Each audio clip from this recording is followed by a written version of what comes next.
Radim kao čuvar jednog nacionalnog parka, a priroda je moja strast. Oduvek sam sanjao da radim posao koji će mi omogućiti da se posvetim očuvanju prirode i zaštiti životne sredine.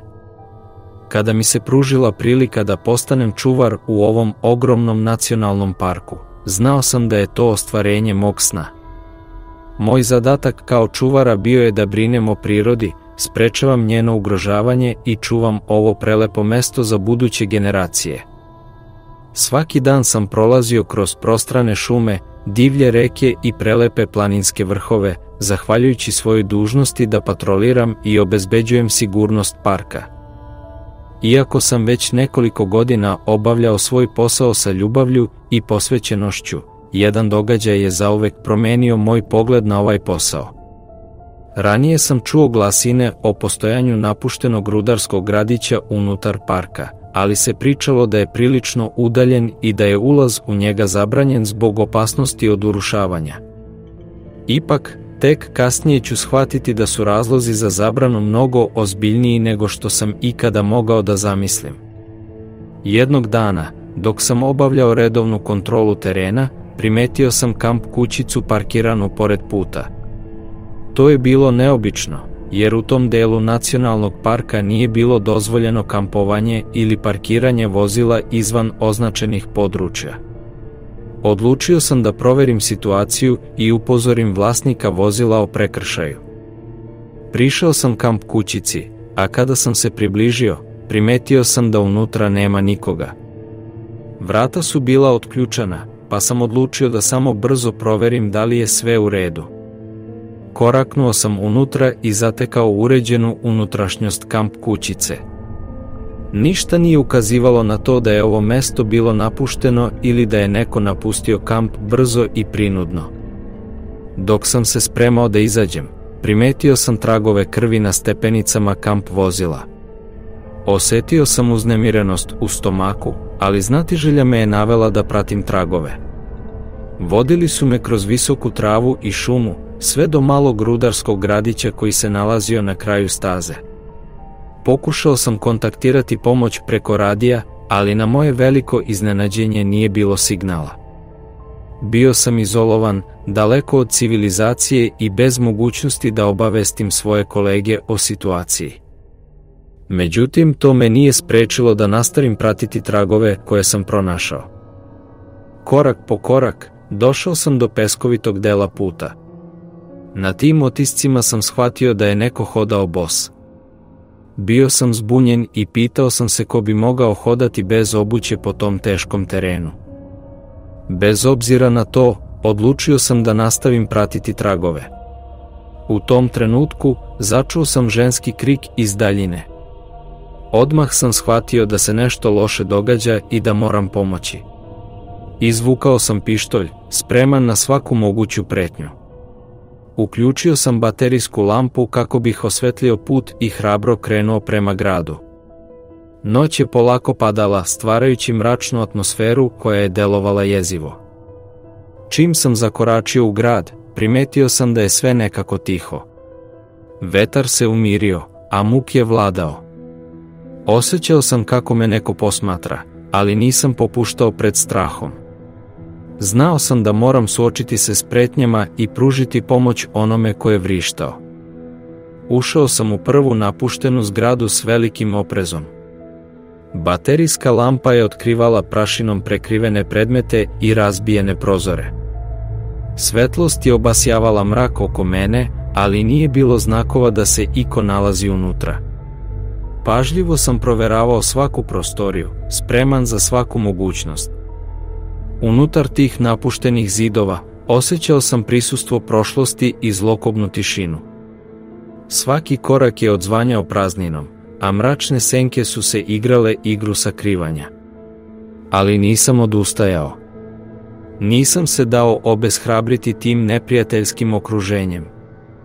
Zatim sam otišao do sledeće zgrade u nizu. U međuvremenu sam pokušavao dozvati pomoć kolega preko radija, ali radio veza je bila veoma loša. Osjećao sam se sve više izolovano, ali to me nije sprečilo da nastavim sa istraživanjem. Ulazio sam nasumice u napuštene zgrade, ali svaki put bih bio suočen sa prazninom. Ipak, osjećaj da me neko posmatra nije me napuštao. Držeći pištolj spremnog u ruci, pažljivo sam pretraživao svaki kutak. Nakon nekog vremena, ponovo sam čuo zvuk iz jedne od napuštenih zgrada. Bez oklevanja sam se uputio ka izvoru zvuka. Kada sam ušao u zgradu, moj pogled se sreo sa uznemirujućim prizorom, žena je bila zavezana, a na njenim ustima je bio flaster. Brzo sam je oslobodio, a ona je izustila kroz plač da su nas namamili u zamku i da nemamo načina da pobegnemo. Instinktivno sam pogledao kroz prozor i užasnuo se. Na desetine deformisanih ljudskih stvorenja okruživalo je zgradu. Njihovi iskrivljeni izrazi i divlji izgledi izazivali su jezu u meni. Svestan opasnosti koja nam je pretila, hitro sam istrčao iz prostorije i zabarikadirao ulazna vrata daskama, kako bih im što više otežao ulazak. Lupanje na vrata je postajalo sve glasnije i nasilnije, ali nisam odustajao. Uzeli smo trenutak da se saberemo i smislimo plan. Odlučili smo da se popnemo uz stepenice i potražimo sigurnost na višem spratu. Svaki put kada smo prolazili pored vrata, postavljali smo prepreke kako bismo onemogućili ulazak tim stvorenjima. Dok smo bežali, upitao sam je da li je došla u nacionalni park sa kamperom. Potvrdila je moje pitanje i ispričala da je došla s mužem, ali da je on nestao pod sumnjivim okolnostima. Njena priča me je dodatno zabrinula, ali nije bilo vremena za dublje razmišljanje. Brzo smo se kretali kroz mračne hodnike, korak po korak, uzimajući svaki trenutak da uhvatimo dah. Stigli smo na posljednji sprat zgrade, iscrpljeni i prestravljeni. Odlučili smo da prespavamo tamo, sačekajući jutro kako bismo imali bolju šansu za beg. Razmestili smo improvizovane zaštite na vratima, nadajući se da će nam pružiti makar malo vremena. Kako smo se smestili na podu, umor je počeo da preplavljuje naše telo, ali strah i adrenalin su nas održavali budnim. U tišini noći, uz šum vetra i lupanje vrata, počela su se javljati pitanja ko su ta deformisana stvorenja i kako su se našli u ovom napuštenom gradiću u nacionalnom parku. Nisam mogao da shvatim šta su ta bića, ali sam znao da naselje koje smo otkrili krije mračnu tajnu.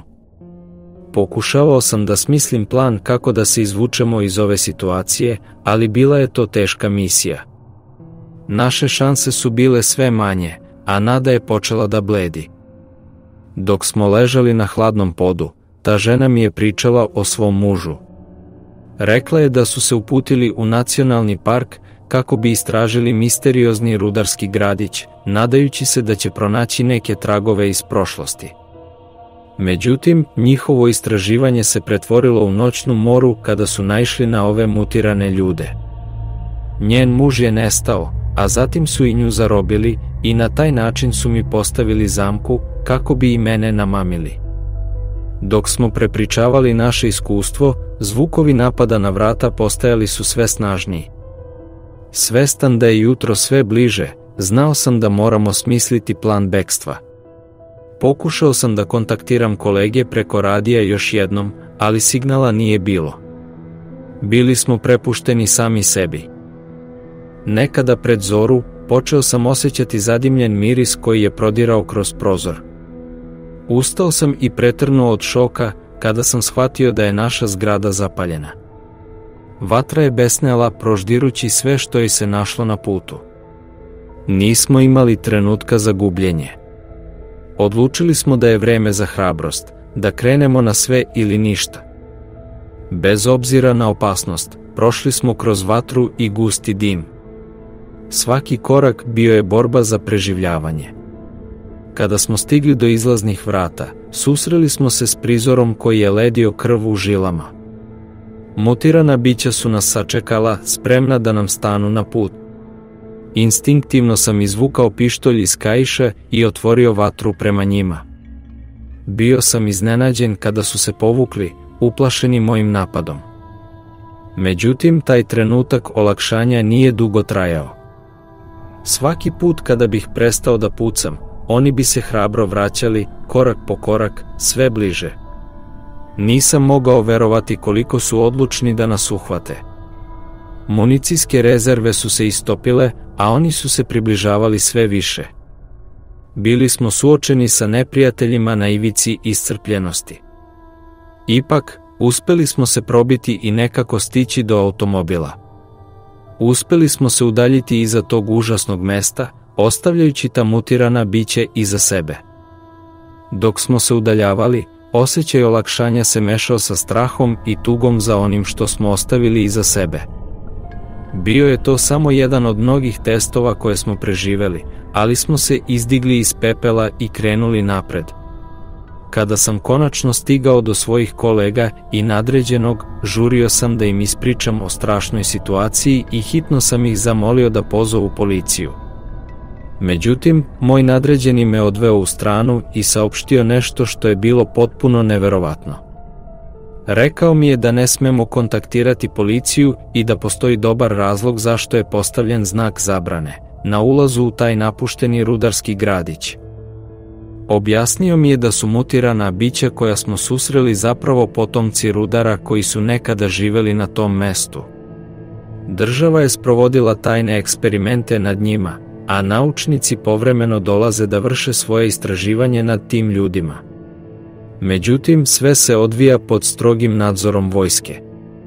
Mutirani ljudi su izuzetno opasni i posjeduju fizičku dominaciju koja ih čini nepredvidivim.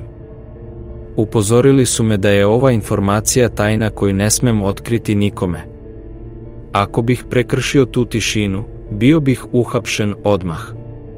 Tada su odveli tu ženu koju smo spasili, verovatno kako bi joj dali objašnjenje o svemu što se dešava. Nikada više nisam čuo ništa o njoj ili njenom suprugu. Ostala je tajna koju sam morao da nosim u sebi.